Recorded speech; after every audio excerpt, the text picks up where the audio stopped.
Hello student of class 9, let's continue our chapter natural resources, and today our topic is rain. To understand how rain form, how cloud bring rain, at first we have to understand this experiment. So let us perform this activity. First of all, we have to take an empty bottle and we have to pour it by 5 to 10 ml of water into it and close the bottle tightly. Now shake it well or leave it out in the sun for 10 minutes. This in the air the bottle to be saturated with water vapor.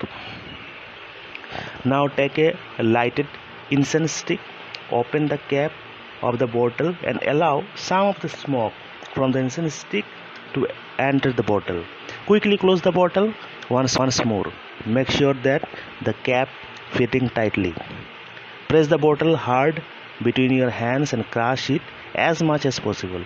Wait for a few seconds and release the bottle.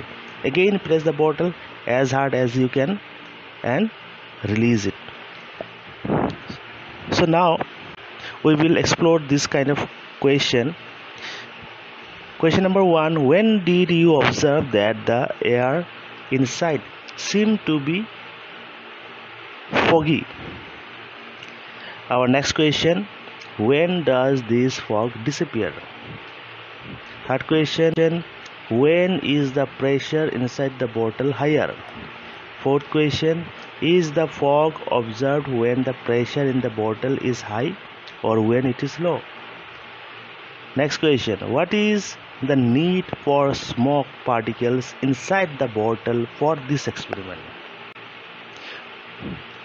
What might happen if you do the experiment without the smoke from the incense stick? So let's find out this answer. The above experiment replicates on a very small scale what happens when air with a very high content of water vapors goes from a region of high pressure to a region of low pressure or vice versa. Students, remember when water bodies are heated during the day, a large amount of water evaporates and goes into the air. Some amount of water vapor also get into the atmosphere because of various biological activities. Now this air also gets heated. We know the hot air always rises up, and when hot air rises up, they carrying the water vapor along with them. As the air rises, it expands and cools. The cooling causes the water vapor into the air to condense in the form of tiny droplets. This condensation of water is facilitated if some particles could act as the nucleus for these drops to form around. Normally dust and other suspended particles in the air perform this function. Once the water droplets are formed, they grow bigger and bigger by the process of condensation. When the drops have grown big and heavy, they fall down in the form of rain.